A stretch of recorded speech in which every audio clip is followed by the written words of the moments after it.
Okay, now I've got a couple of things that I'm going to go through with you today.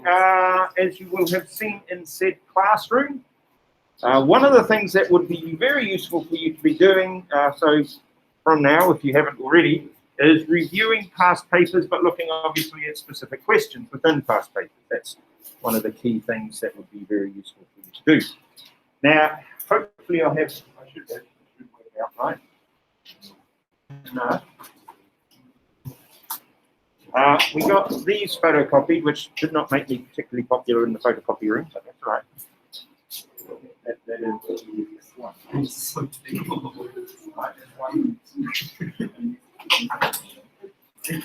Present to be.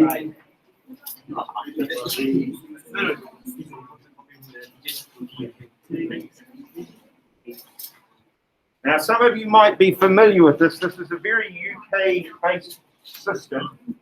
They have a whole range of books. They're called LETs.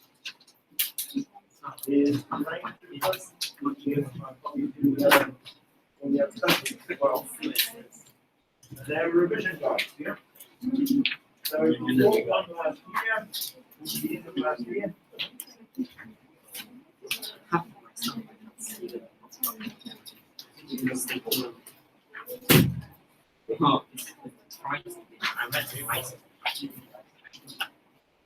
Right.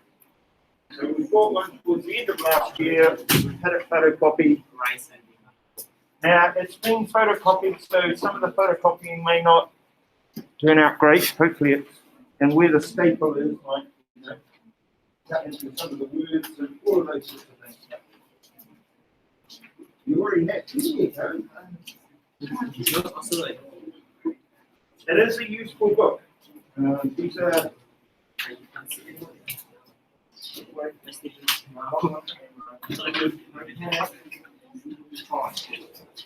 It's good to know, Andrew. She's looking after you. The first half is fine. I mean, the second half is fine. The first half you can't see. You've got a supporter here. Right.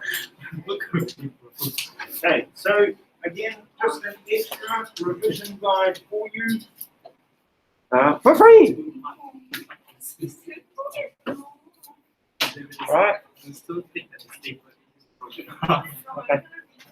Now, yes, it's probably going to fall apart. All right, that's right because of the staples. That's right, how it is.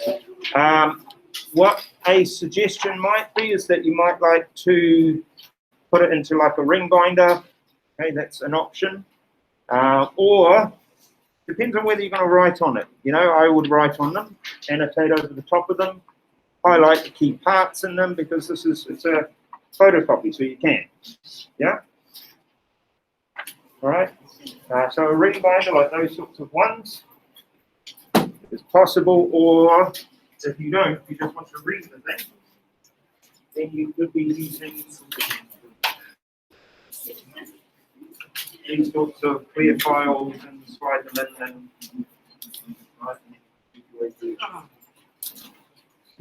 I mean, you can still do the writing and stuff on them in the clear files. It just means you have to, you know, slide them in and out. Yeah, but that will keep it safe and secure. The other thing you could do is go to one of the local photocopy places and get them to bind it for you.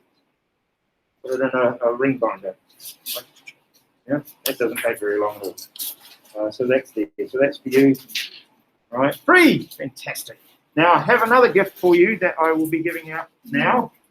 And this is for you to work your way through, to practice with. And we're going to go through bits of it today. Maybe a bit more of it today. We'll see how long it takes us. And we're going to do it live on the board so that you can see. Okay? So the idea is I'll give you this and I would like you to annotate on it, write on it, highlight bits on it, make notes on it. Yeah? That will be the plan. So you'll need one of the old-fashioned devices called a pen. If you have one of those devices, that would be fantastic. If you have even something like a highlighter, even better. That's useful too. All right. If you wish to have a highlighter, I could probably find you one. All right. Okay, but you can't be sharing equipment with each other. That's the rule. So I'm doing this for a few reasons. One, I think it's a good thing to do, but also it's very useful for you to see what they look like before you sit it. Okay? And that's a non-digital version as well, although I've got a digital version too. Right? Okay, so I'll hand these out in the order that I've got them here, because that's right. So take two.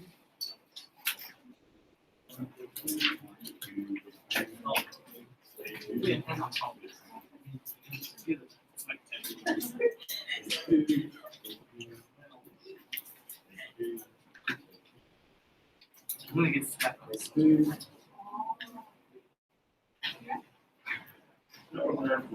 Right.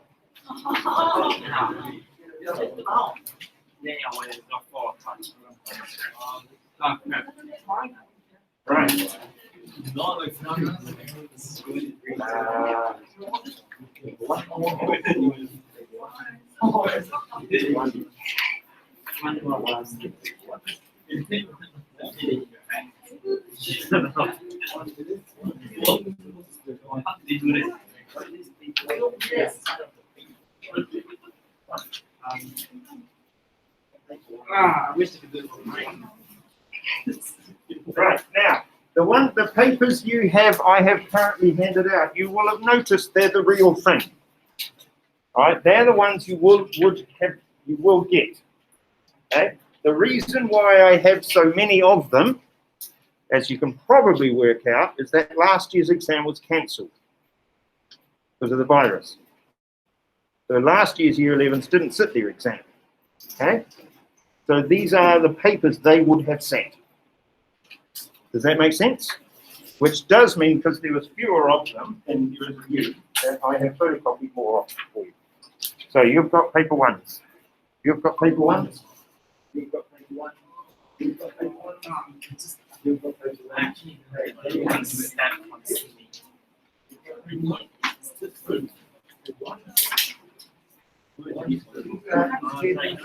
Online ones, but they're the same paper.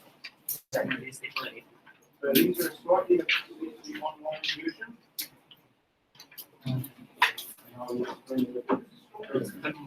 Okay, anybody not have paper one? Everyone have paper one? Okay, good. Okay, anybody not have paper two? Two. Christmas. You all have paper two? All these questions are like 16 months. No, like 18 months. And it's Right. Now, there is obviously a difference between the ones I have printed off online and the ones that are the real thing. One of the big things you will have noticed in your paper two is this. Okay, if it's a real one, you should have one of these inside your paper two.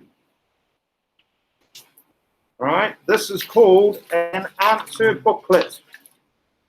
All right, so if we have a look, it says use a black or dark blue pen to write on this. No, because you've got the online one. You can have this if you really want, but it's just blank paper. Yeah? All right? I'm wanting you to see it because these are the instructions that you get. Okay? Use a black or dark blue pen. You may use an HB pencil for any diagrams or graphs. May. You don't have to. All right, write your name, your candidate number, your center number in the boxes at the top of each page. Write clearly and use capital letters. Do not use an erasable pen or correction fluid. Leave it at home. Don't even bring it. Because if you bring it, there will be a temptation to use it. Don't use it.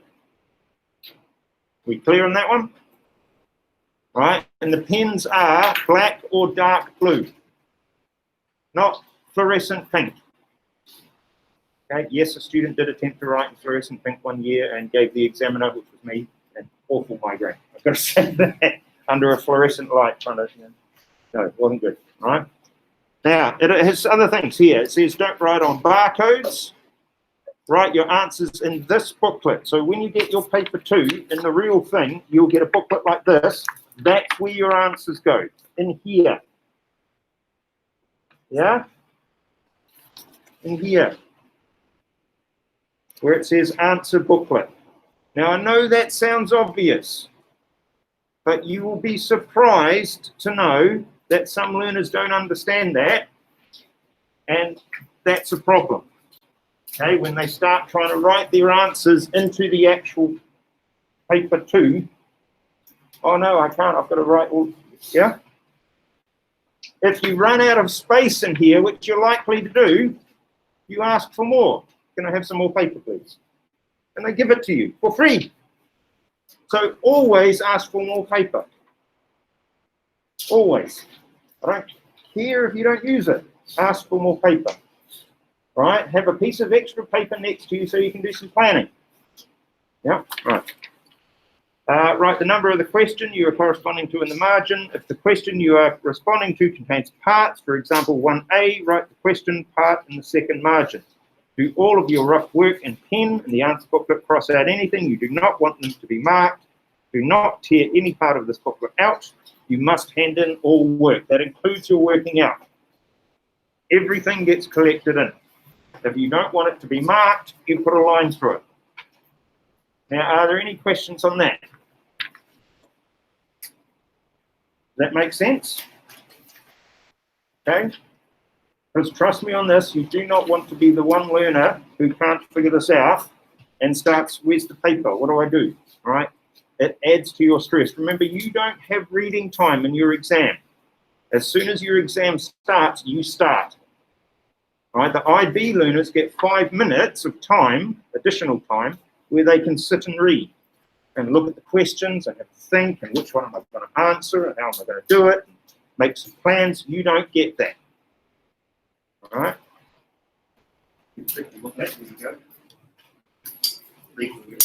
All right, now, okay, then we need to have a look at the others. All right, so we're going to have a look at the paper 1 and the paper 2. And, oops.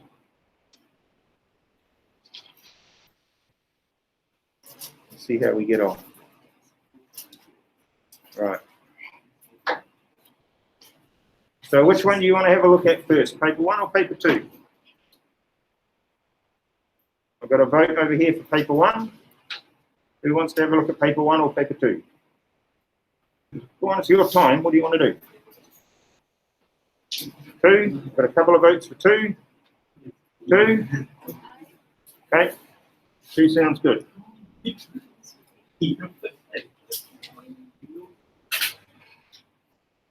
All right.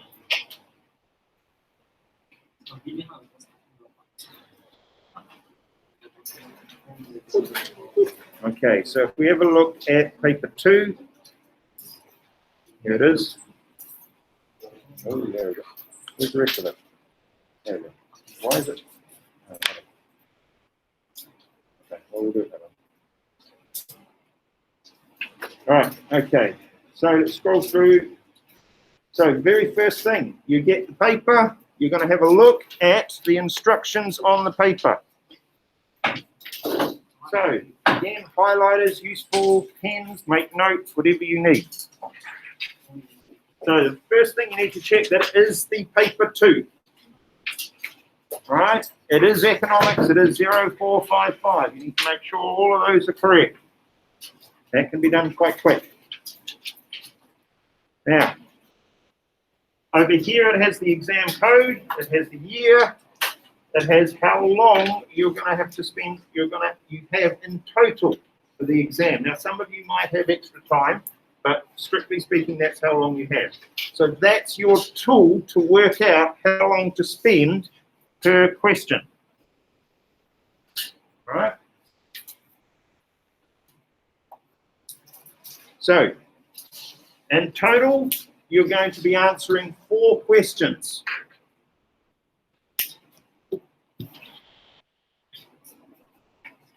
All right, you have 4 questions in total.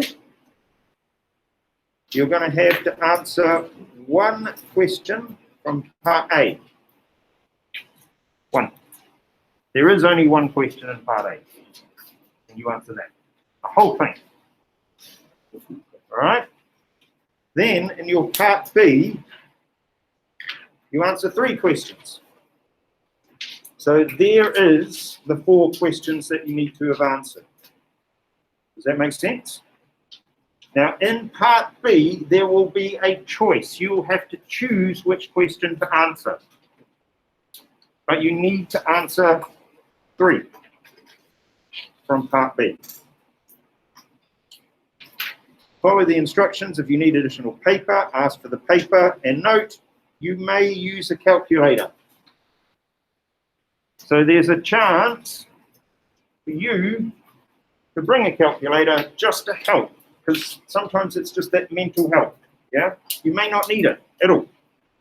Right, there's a chance of that too. But if there's a question in it that requires a calculator and you haven't brought it, yeah, you might regret it at that point. Okay, so bring a calculator. The total marks for the paper is 90. 90 marks out of 2 hours and 15 minutes. All right, 2 hours and 15 minutes, that's 135 minutes. Yeah, so 135 minutes. You've got 90 marks. So how many marks per minute are we looking at? Well, mathematicians, you can use your calculator if needed. 1.5? 1.5 minutes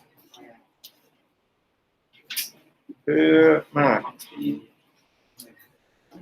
Right? So then what you do, now that you know that rule, then you can have a look at when you come across the brackets tell you how many marks each question is worth.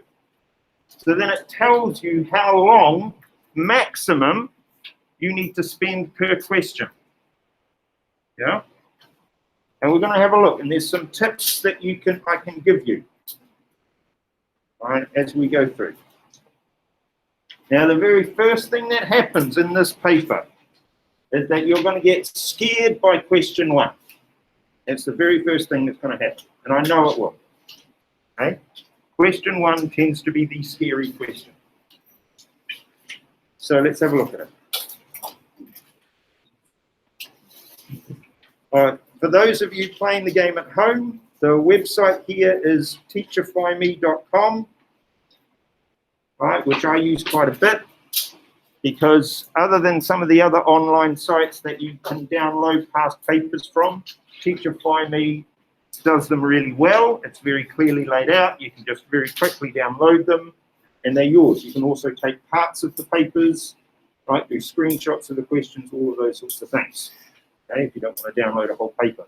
They also have some practice notes, and apparently there's like live chat. I haven't tried the live chat, but apparently there's live chat, so you can apparently ask them questions. I don't know. They also have the other subjects for IGCSE and stuff. Right, so section A, you answer the one question that you're given, the whole thing. Now, the thing that scares the learners the most about section A is the enormous case study that it has, because the case study can take up an entire page, maybe more. All right, do you see that? And all of a sudden, when you realize you have no reading time, you start to panic. How on earth am I going to read all of that? Oh no, what do I do? Yeah, don't panic. Right. So here's the life hack, the suggestion, right? Take it with a grain of salt if you think, no, I'm going to do it in a different way, okay? Let's imagine that reading large amounts of text is not your strong suit. Let's imagine that. What could you do that would help you? Yeah, I'm actually asking. What do you think? What do you normally do? If you've got a big lot of text to read and reading is not your strength, what do you normally do? My son just refuses, by the way. No, not reading it. Yeah? I'll read that word. Okay. Doesn't help when you've got a whole page to read. Yeah? Rockstar. Well done. Absolutely. Don't even look at the case study first. Look at the questions. Okay, so if we scroll, all right, down to the, we're page 3. So you read the questions first.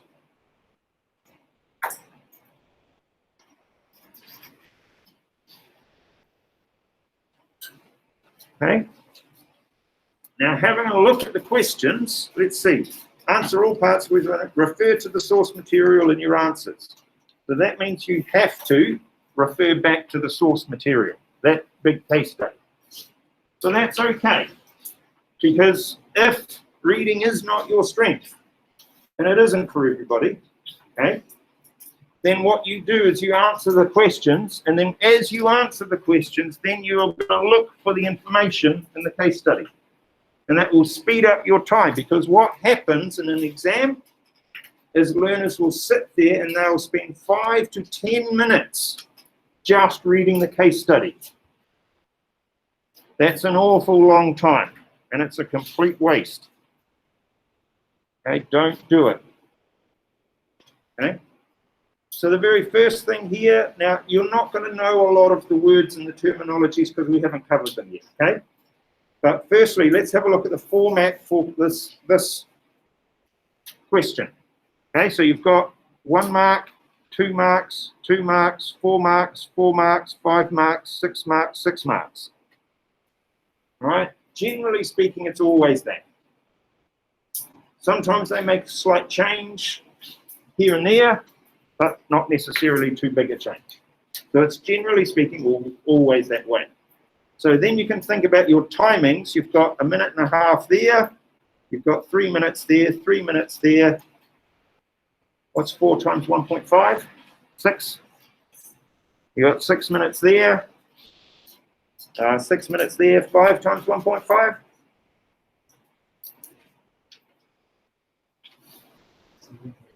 7.5. Monday morning. You've got a 6-mark question. 6 times 1.5? 9. And then you've got another 6 marker, so that's another 9 minutes. So that's the maximum times that you've got. And now that you know that, you're going to be able to work your plan to those timings. Yeah? So the first one is worth 1 mark. You've got a maximum of 1.5 minutes to answer that question. So you should be aiming to answer that question in less than a minute. If it's going to take you longer than a minute, then you need to get quicker. All right? Now, it says it's a calculation question, and again, the formats are generally speaking going to stay around about the same. So it's either going to be a quick definition or a quick calculation for that first 1 mark question. Quick definition or a quick calculation. So this one, calculate Pakistan's trading goods, the balance for that between, in 2017. Now, you don't necessarily need to know that yet. You will. But the calculation, quite simply, is exports of goods minus imports of services. All right, that's what the calculation will be. So all you need to do is just go back, see where there will be a data table.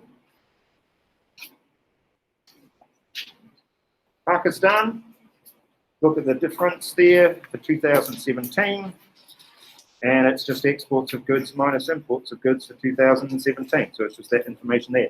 And I didn't have to read any of the text to answer that question. So tick, there's a mark right there. Did you see? Is that okay? Right. Then the next one, again, you've got 3 possible minutes to answer this question. It is a 2-mark question. It says identify 2 possible causes of demand pull inflation in Pakistan in 2017? Well, the very first thing that you know is you know instinctively what the two causes of demand pull inflation are going to be. Then you're able just to note them down, okay? And then you need to find the examples and the information. Now, it's not going to take you a huge length of time. Okay, they've got a rising population. They've got an improvement in the trade balance and increasing economic growth. Done. Pick your two. Yeah. If it was me, I would go for the rising. I would go for the rising population and increasing economic growth. How long did that take me? Is that 3 minutes? No. Yeah? So a lot of this is going to come down to your confidence and your time management. Now, you are all rock stars. You've all got this. The things that you are going to need to work on between now and your mocks and then your mocks and your real, more often than not, is your confidence and your time management. Yeah? When you've been doing things in class, it's been quite a worry to me sometimes just how slowly your writing can be. Right? It does need to be a lot quicker. You've spent a long time just thinking. Okay? And that's okay. At this point of the year, that's absolutely okay. All right? And you will have 3 minutes in the exam to answer that. So it might take you that long. And that's fine. The next one is also 3 minutes long. It's 2 marks. Let's have a look. Explain the opportunity cost to Pakistan of producing consumer goods. Now, they're giving you marks here. Right? Because if they're not producing consumer goods, well, chances are they're producing capital goods. Here we go. Consumer goods there. So that's all you need to do. By not producing consumer goods, they could have been producing capital goods. The opportunity cost, therefore, the cost of the next best alternative, foregone, given up, not chosen. Again, that is a minute. Yeah. You will have 3 minutes maximum to answer that, but it should take you around about a minute. And that way, if you have a look, you've saved half a minute at least, and possibly another 2 minutes. Maybe another 4 minutes you've saved. In which case you've saved 4.5 minutes already, and we're only just getting started. Okay? Now then you've got a 4-mark question. That 4-mark question is giving you a maximum of 6 minutes worth of time to write. So we have a look at it. It says, explain 2 reasons why education is a merit good. Did you notice that I'm underlining keywords? All right, one of the examiner tips that I have for you, right, when I do the marking, which isn't every year because it gets really tiring, okay, is that when we see learners who have highlighted the key ideas in the actual question, we tend to know that they know how to answer the exam paper, so there's a greater than average chance that they will perform better. Now, why that's significant is because it's called playing the game, okay? Any inclination of the examiner to your favor is a good thing. So you want them to think positively about you. Right? It's why you don't make sarcastic jokes at the end of the multiple choice exam, right? Where there is always a blank page that says this page is left deliberately blank, and then someone, at least one person around the world, will make a joke about it or draw a cartoon on it or something. Don't do it. Just leave it. Right? You can think your funny jokes and whatever else, right, later. Okay? It's why you don't draw around your hand in the exam paper and then right in the middle of it, please put your hand here, to which the examiner then turns the page over and it says, you have just given me a high five. Don't do that. You might think you're being funny.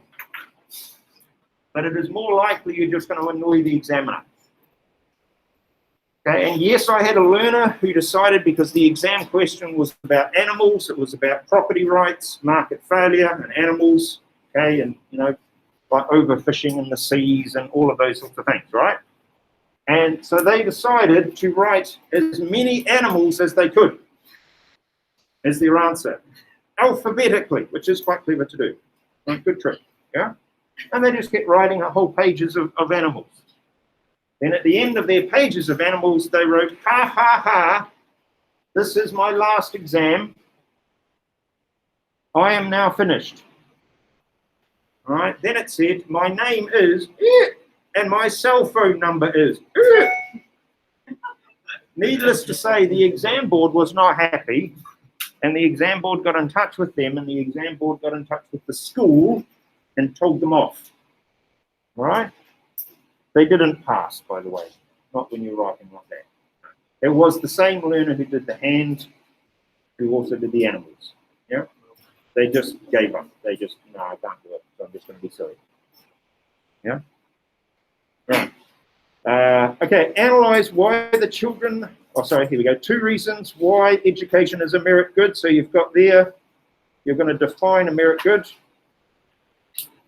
And then you don't, I mean, it says refer to the source material. So let's have a look. Is there anything about education here? Yes.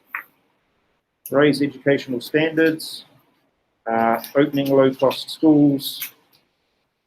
Okay. So you can quote from there. Now, I didn't read it. I don't know the context. I've got no idea what they're actually talking about. But I found something related to education in there, and I will then use that as a quote. Because you don't need to do anything other than that. All right? Better health, better job opportunities. There we go. Done. 2 reasons why education is a merit good. Define a merit good. 2 reasons. Health. What was the other one? Health, better job opportunities. Done. And it's a quote. You'd use quotation marks. Okay, and that was supposed to take me 6 minutes. Yeah? I could probably have written that in 1. But I write very, very fast. Okay? Not bragging, but I do. Right? Do you want me to give you an actual example of how fast I write? Okay? At university, the lectures and the exams we sat were a little bit longer than what you do. Okay? This is close. This is 2 hours 15. Right? Well, most of my university level exams were 3 hours long. Okay? And you write for the 3 hours. That's the plan. Only because of the speed at which I think, and particularly back then, because I was a whole boatload younger, okay, and the speed at which I write, yeah, it meant that I actually finished the 3-hour exam in an hour. Okay? Now, my mum was very, I don't know what your mothers are like with regards to your education, whether they're, you know, saying, tapping you on the shoulder, going, hey, how you doing? Hey, how you doing? Hey, how you doing? Yeah? Have you done your work? Have you done your work? Have you done your work? I don't know. My mother was more of the kind of person who would say, you need to do your work. All right? Then if it wasn't done, then she'd tell me off. All right? But she had rules about exams.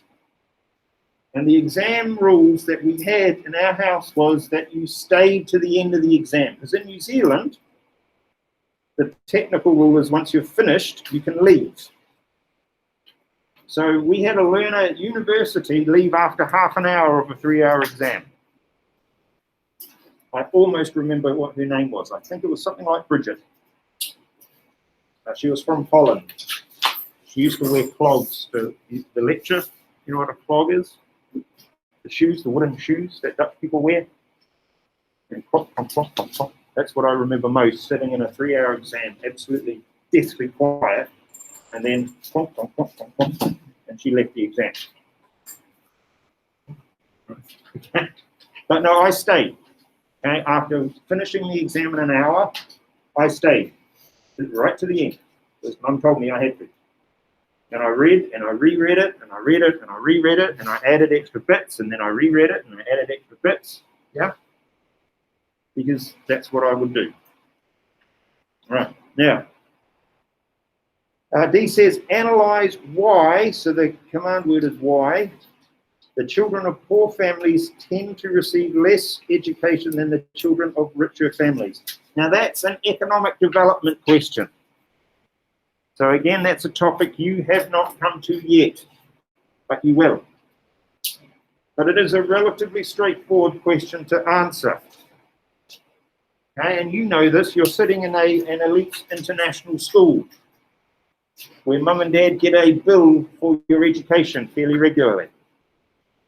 Yeah, one of the main reasons why children from poorer backgrounds aren't able to receive the education that they may want is because they can't afford it. So that's going to be one of those reasons why. And then you're going to be able to have a look. And again, you're supposed to use information from here. So if we have a look here, what does it say here?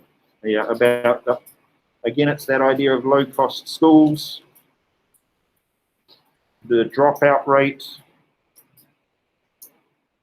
okay, and then raising educational standards. You can use those again. Yeah, and there's 1, 2, 3 points. Right, just like that. Right. F. Analyze the relationship between GDP per head and imports per head. Oh dear, what does that all mean? Well, you don't necessarily know yet because you haven't done a lot of work in international trade, but this one is 5 marks worth, so about 7.5 minutes. There are 2 parts to it, so if we scroll back up, we can see, oh look, here they are, here's the table you need to use. Now it's analyze, so you're going to do some calculations. You're going to have a look at the difference here, so the numbers, right? They obviously go up there, and then they go up there. So the relationship tends to suggest that when GDP per head increases, imports per head increases. And that should be common sense, yeah? Then you can use real-life examples. Here's one. And real-life examples, because you need a comparison. All right. You might like to do a percentage calculation. Okay.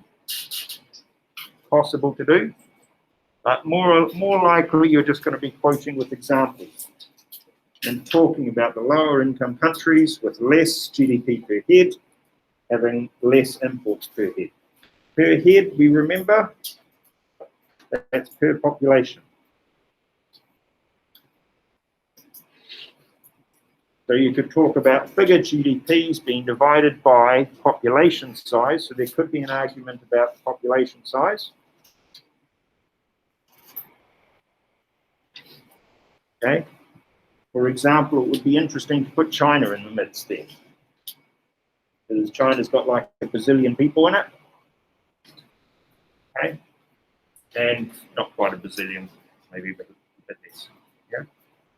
And so therefore its GDP per head is actually going to be a little bit lower than a lot of these countries. But then what are their imports per head like? Yeah. So you could make some comments like that. And again, you're not going to need 7.5 minutes to do that. You might take 5, okay, to make sure that you've written it well. But then you're saving a couple of minutes. So you've saved, probably a good 10 minutes already. Right. That can be used later. Next one is worth 6 marks, so 9 minutes total. Now here's one of these questions, and we've done a few of these. Whether or not. Whether or not. So you need to have 3 to 4 weathers and 2 to 3 knots. Right? If you've been on a boat, sometimes it's quite good to have 2 to 3 knots. Okay. The supply of teachers is likely to increase. So whether or not. Well, have a look. So again, you don't need to go far. You can just have a look back. You've got a rising population. So that might suggest that because you've got an increasing population, there's a greater chance that some more of them are going to become teachers. It also suggests that there's a rising population, so there's going to be an increase in demand for education, therefore an increase in demand for teachers. You also talk about an increase in economic growth. Well, if there's an increase in economic growth, there's an increase in income, which means an increase in people wanting to pay for education, potentially. So again, you could make that as an argument. You could talk about here that idea again about low-cost schools. So the government is currently going to be subsidizing education. So that should lead to, again, an increase in demand for teachers. You do need some howevers. And there's a however here. It says, has not yet led to a significant rise in teachers' wages, but may have improved buildings. So that might be a big however. Because as amazing as your teachers are, and we are, okay, if we're not going to be paid particularly highly, then we need to make decisions too. Yeah, because we need to be able to afford to live, feed families, all those sorts of things. And we know this. We've had this conversation a long time ago. Right? Part of my package here at school, I'm allowed to tell you this, is that Harley John does not pay school fees to be here. He still has to pay uniforms and lunches and technology fees and all of those other sorts of things, and any sports teams he might get into, or CCAs or any of that. Yeah, so we still have to pay all of that, and that's a lot for us. Yeah, if we were paying the fees for Harley as well as trying to work here, we probably wouldn't be able to work here because it would be too expensive. Yeah. So yes, wages do matter, and that can be a big knot with regards to increase in demand. If the wages aren't going to rise, then you're not going to get the demand. Right? Supply of the teachers. All right, so that's those ones. Then you've got here another, whether or not. So you're going to have 2 or 3 points for, 2 or 3 points against. An increase in import tariffs. Please don't worry that you don't know some of these words yet. They will come. All right, would be likely to benefit the Pakistan economy. So it's an increase in tariffs. Okay, so you're going to define tariffs for a start. All right, you've got 9 minutes to answer this. This is where you absolutely go to town with every single piece of economic knowledge that you have. All right, this is where you go back to your article and you have a look. Here it says relatively high import tariffs. Then it says, oh look, revenue from tariffs is 45% of their total tax revenue. So nearly half of what the government earns in total from taxes is from the tariffs. So that's a good point to use in your answer. That should be the #1 point that you use. Will it benefit their economy? Yes. And then you need to say why. Because they're going to get this revenue. Then they're able to use the revenue to spend on education, spend on healthcare, spend on roading, infrastructure. Yeah, all of those other sorts of things. Tariffs on vehicles. You could make a comment about that. It means vehicles are more expensive, so consumers are going to suffer from that. The cars are going to be more expensive. Essential services, okay? Ambulances more expensive. Fire engines more expensive. So that will be a downside, perhaps. Future factors only influenced by changes in other countries, as well as other factors. Right, so whether it will or not will also depend on the world, other countries, other trading practices. And we're going to have a look at some of that. And you'll be able to include that in as well. Okay, so have you seen now what the first question is going to be like?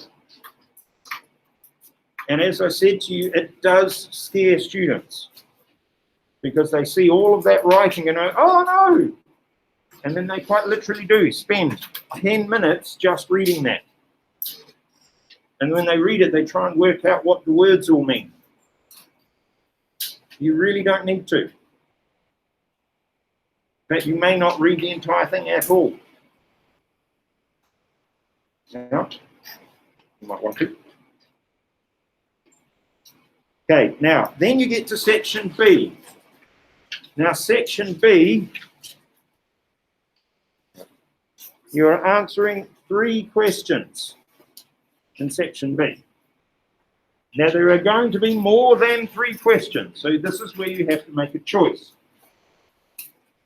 Now, I know you, and I will have a pretty good guess as to which questions you're going to answer. Okay?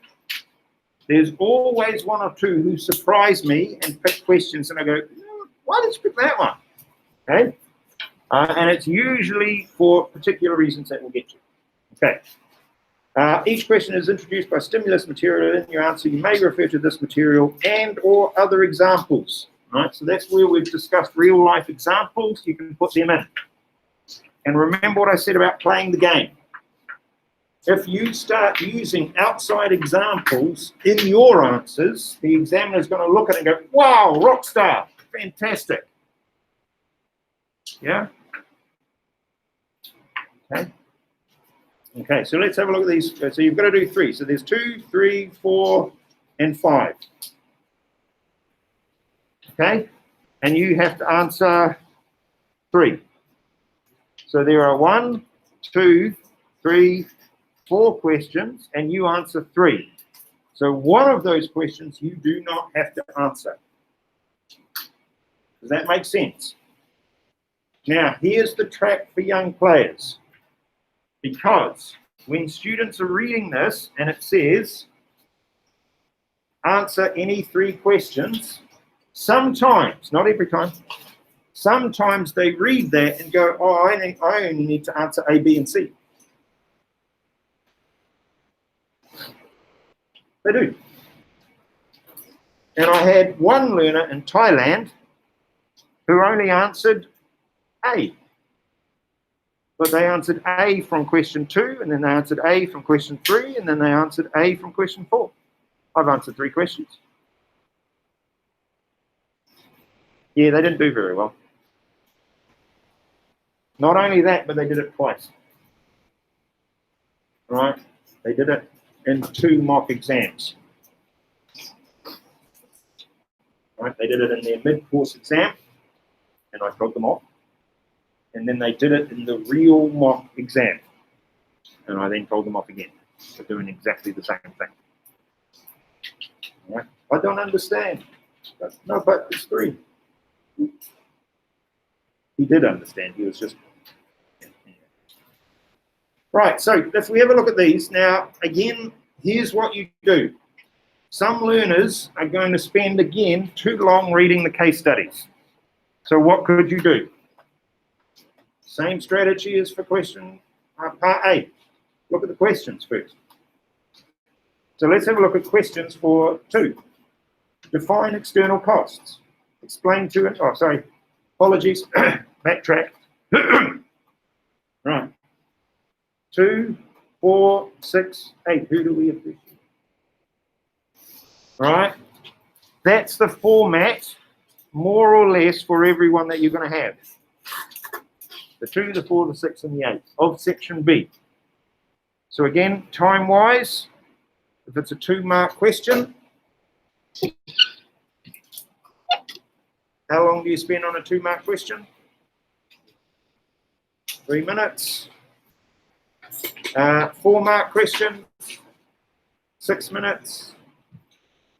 6-mark question, 9 minutes. What about an 8-mark question? 12 minutes. Maximum. Now, what I would do in this situation would be, I would go to D. And I would have a quick look at D. And D says, so for question 2, D says, discuss whether cars should be produced by the private sector or the public sector. Well, I know what those two terms mean. It's a whether or not sort of situation. So, yeah, I think I could answer that, and that would give me 8 marks. So, yeah, I'm all right with that. Let's have a look at the 6-mark one. Analyze using supply and demand how a subsidy could affect. Yes, I know how to do subsidies. Let's see, supply and demand diagram, subsidies. There's some gift marks right there. There's 6 marks, so I would probably choose that. 2 influences on whether demand is price elastic or price inelastic. Determinants of PED. 4 marks. My word, I should do this question. Let's have a look. Define external costs. Yes, I can do that. So I would have picked that question. Done. Yeah. That's how I would do it. I wouldn't have even read the case study at that point. All right, chosen a question. By the time you've saved, you could easily spend a minute doing that, just going through the questions, seeing which one to answer. That's fine to do. Each one has the same time frame parameters. Okay. Now, there is some educational debate and about whether you should start with D and answer D first. I don't know. I can't do that. My brain does not let me do that, and my mother would tell me off if I did that. Okay? I had to start at A and work through to B. That's how my brain works. Otherwise, I get confused. But for some of you, it might be that you want to start with D because that's going to give you the time. You're going to have the 12 minutes. You will write for 12 minutes, then stop. Yeah? Okay, so let's have a look at D. D is going to be on a separate page.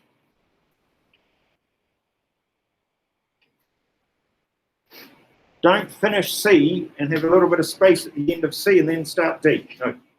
D is on a separate page. Always. You need to write at least A4, a whole A4 for D. At least. All right, so that's an A4. Yeah? C, analyze using a supply and demand diagram how a subsidy given could, right? So that there, that's a good half to 3/4 of an A4. So that's going to be on a separate page too.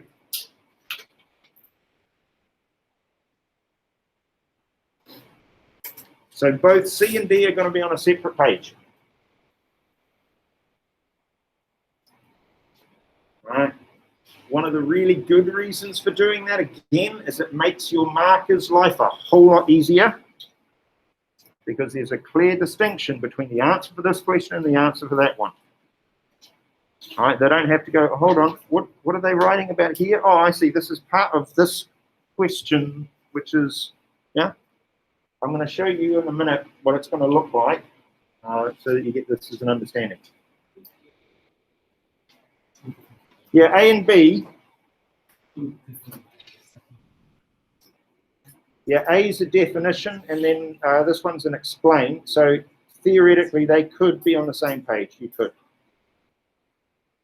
So each question, therefore, will be a minimum of 3 pages. Minimum. So be prepared for that. Which means, can I have some more paper, please? Can I have some more paper, please? Can I have some more paper? Because you're going to do 3 of them, yeah? So that's got to be at least 9 pages of writing. Okay. Right, now let's have a look at question number 3. That's another thing that confuses students, and I don't know why Cambridge do it. They start section B with the numbering system that continues on from section A. So the very first question in section B is number 2, which throws some students. Where's question 1? I don't know. No. Okay, question number 3, state 2 functions of money. Oh yes, we can do that.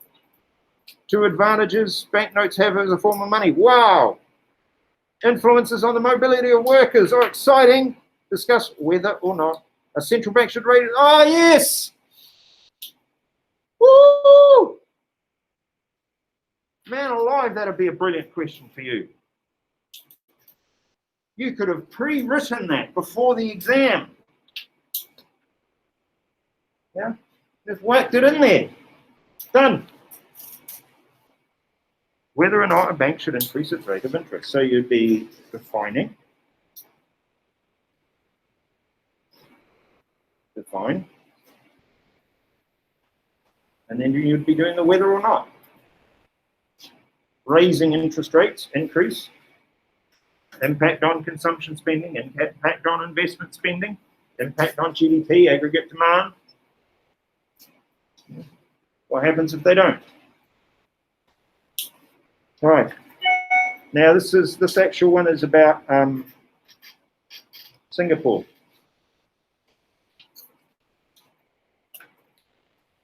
Yeah, but it really doesn't matter because remember the Section A instruction, sorry, Section B instruction said you could use the case studies that you're given or one of the ones that you know.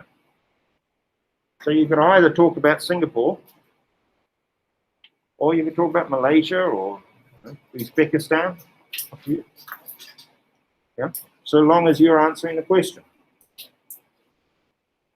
So if it was me and I was coming to this, I'd be sorely tempted to answer question number 2 and sorely tempted to answer question number 3 because I would see them as gift marks, particularly question number 3, my word. That'd be a great question to have an exam, wouldn't it? I tell you why it would be a great, you know how I said to you, you could pre-write that before you went in? Because you could. Because to be perfectly honest, that's what I would have done. Right? Because 9 times out of 10, they're going to ask you about monetary policy somewhere in the exam. Right? Well, it's either the effectiveness of monetary policy in a certain situation or whether or not. So, yeah, done. Write it. Learn it. Like it was a speech and put it in. Then you've got the Japanese government has announced improvements to their tax system. The amount of tax raised is right, okay. So here you've got whether or not an aging population is a benefit to an economy. Now that is a development economics question, so please don't panic too much if that is going to throw you, but we will get to that. Using a PPC curve, the effect of a decrease in population size, we could do that. Explain 2 causes of a decrease in the death rate. Again, that's a development economics question, but we can easily do that. 2 qualities of a good tax. We would have to review that when we're looking at development economics, but it's a state question, which means identify. Okay, so you just write it. You don't have to explain anything. You don't have to analyze. There's no calculations, nothing. It's just this and this. Done. So, yeah, I'd be relatively okay with you answering that one. So let's have a look at 5. Discuss whether or not mergers benefit an economy. Now, technically, that's a macro/micro question, but it's actually in your development economics topic. And it's, again, it's a whether or not, right? So it's about increased GDP. It's about increased economies of scale. It's about increased access to markets. It's about increased education and training. Now, all of those things that we dealt with when we looked at businesses merging, like a long time ago now. But because this is a development economics question, you've also got that not, whether or not. So then you're talking about, you know, the use of resources. We're talking about exploitation. Good fancy word. Exploitation. However we spell it. All right, exploitation of the workers, the resources, using up of the resources. Yeah. Talk about the level of competition, putting other businesses out of business. So that's all you need for that one. Analyze why a country, so it's a why, might have low productivity. Again, it's a development economics question. Okay, but it's one you will cover. Have you noticed that there has been quite a lot of development economics questions and very few trade ones that year, which is quite interesting. So it's about low productivity. So it's education and training. It's population size. It's health of the economy. It's or health of the workers. Those sorts of ideas, and government funding, subsidising. Yeah, but we will cover that when we do development economics.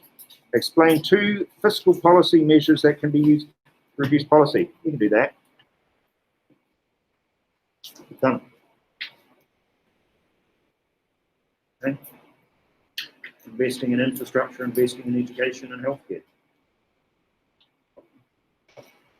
2 key questions about how resources are allocated. Ooh, that's a tough one. But it's stating, identifying. Yeah. So the last 2 questions, the 4 and the 5, are a bit harder, mainly because they include a lot of development economics, a topic you haven't covered yet.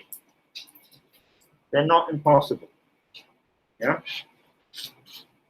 So for me, it would have been a toss-up. I probably would have picked question number 5, particularly because when I looked at D, you could almost pre-prepare that. Right? Right. Does that make sense? Are there any particular questions there with that? And because you save around 10 minutes to start, and then you've been saving several minutes each time, you might have half an hour left at the end of the exam. And then what do you do with that half an hour? You go back in and you check your answers, particularly having a look at the Ds, making sure that you have enough depth in the D. Yeah? Add more. Then have a look at the C's, because if you'll notice the C's and sometimes the B's, they're explain or analyze. Sometimes they're using a model, or in one case they're using a supply and demand curve somewhere. Yeah, supply and demand. Yeah, so check that the labels are all right, add some extra details, and that's where, again, having that separate page helps. Are we okay with that? Yeah? Cool.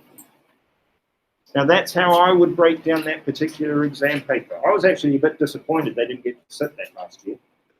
I think they would have done quite well. Yeah.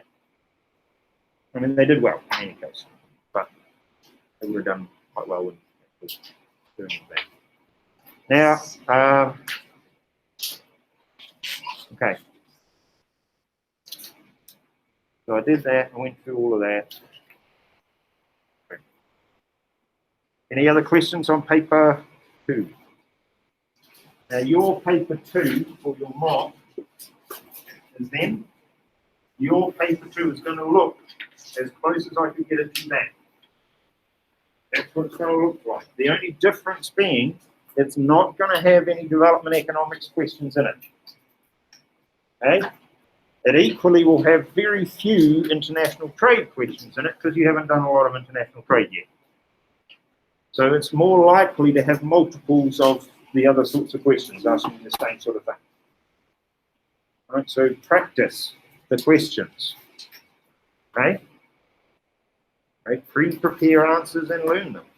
Because there's only so many ways we can ask you about monetary policy and fiscal policy, and yeah, the case studies will change.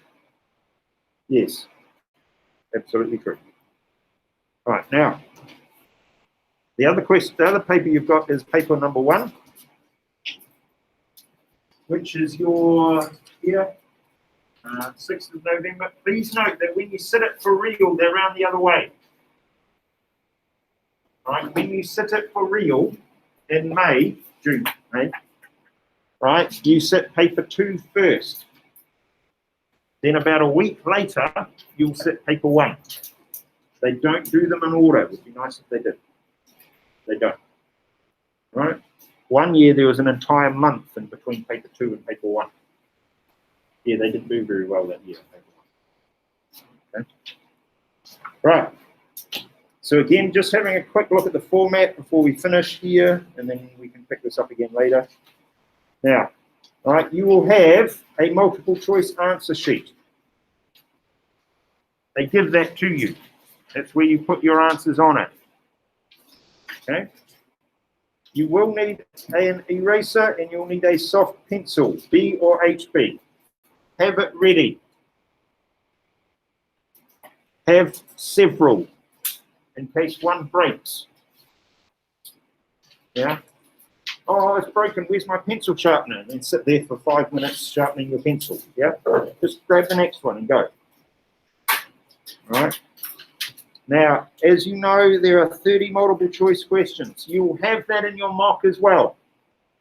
Yes, there will be some duplication of content in a way because you're not going to get many international trade questions. You're not going to get any economic development questions, so there will be a bit of doubling up. Answer all questions. The examiner points that out, as will I. Right, it is really tempting to leave a question blank if you come across one and you go, I don't know the answer to this. Oh, what am I going to do? Panic, panic. Write something. Circle an answer. Doesn't matter. You've got a greater chance of getting an answer correct by actually putting an answer down on the page than by leaving it blank. So answer all the questions, yeah? Again, my mother would be squawk, man, I tell you, if we ever left a question blank. Woo, boy, I can tell you right now, would be happy. Right, for each question, there are 4 possible answers. You choose the one you consider correct. You record with the soft pencil and the multiple choice answer. Instructing this. Write your name, sender, and candidate number. Do not use any correction fluid. Leave it at home. Now, in year 10, I had to continually tell a number of you not to use correction fluid. Again and again and again. Just don't even bring it. Oh, you don't have any. It's gone. Forget it. That's when you're little kids. You don't use it anymore. Okay? Do not write on any barcodes, and you may use a calculator. In the old days, I used to recommend students bring spare batteries for their calculators in case the batteries ran out. I don't know if the batteries run out on your calculators anymore. I really don't know. I don't know. You've got all these modern fancy calculators now that I don't understand. Yeah? Okay. Total mark for the paper is 30 because it's 1 mark per question. You've got 45 minutes to answer it. Okay, so how long is that per question? How many marks per minute? Is how many? 45 minutes, 30 marks. 1.5, isn't it? 1.5 minutes per mark. Now, they're only 1 mark each, but still, you will be able to know if you are spending longer than 1 minute trying to work out the answer to a multiple choice question, you are spending too long. Okay, don't do it. All right, spend at most 1 minute, then move on. But answer, then move on. Then when you have time left at the end, come back and check your answer. But the rule is this: only change answers if absolutely sure is incorrect. Okay, because the other trap that young players have, is that they'll change it and they'll end up changing it from the right answer to the wrong one. Your first guess is usually the best one. Yeah. However, that doesn't mean you get it right all the time, and we know this. Okay? So therefore, if when you do check, oh heck, I did the calculation wrong. That's a classic one. Yeah. You redo the calculation. Oh no, it's wrong. Therefore, the answer is actually change it. Yeah. Right, now we will do a little bit more on that, but just before we do, I wonder if I can do this on here. What does it look like for you on that? What does it look like?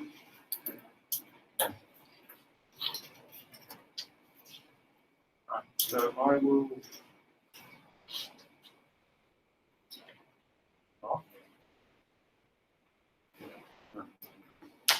Now, I'm going to attempt something here to illustrate. I'm going to try and illustrate a point to you.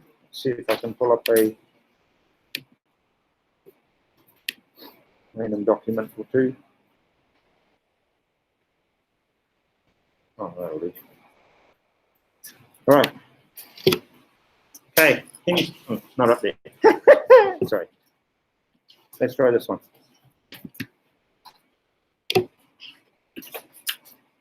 One. Last thing, I promise. And I want to show you this just so that you get an understanding. May not work on the screen. We'll see. Okay, so there's a random document. And if I move this up, come on.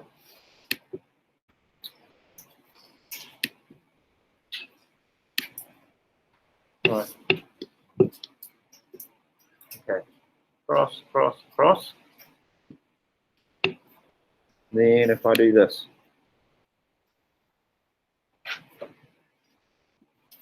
I need to get rid of this, by the way. Right. Okay. Bit smaller again. Hold on. Probably about there.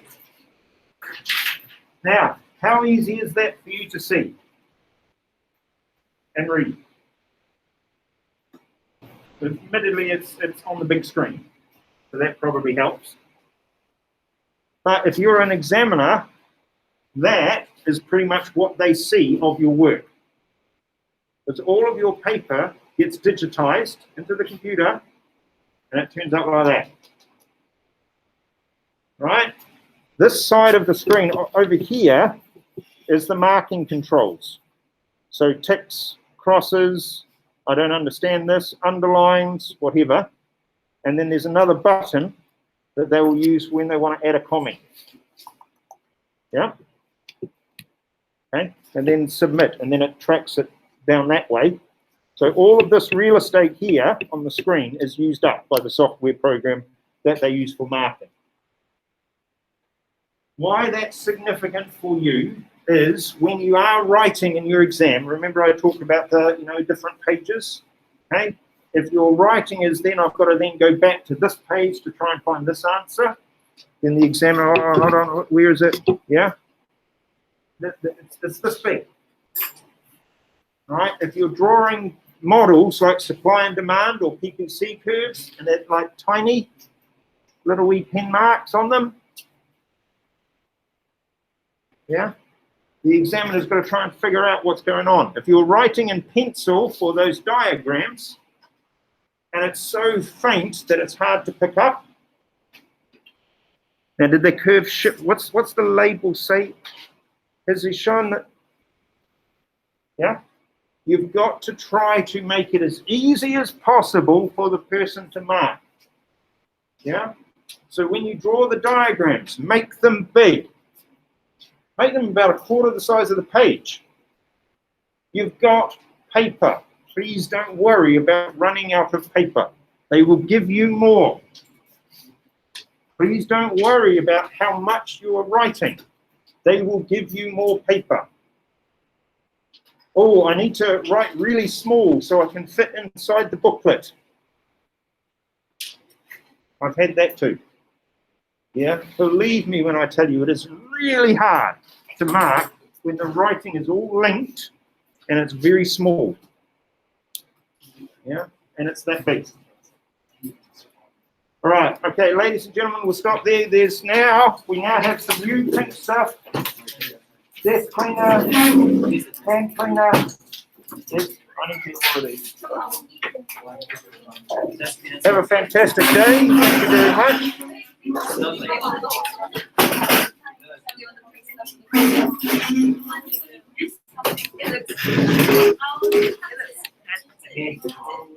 All right. Thank you.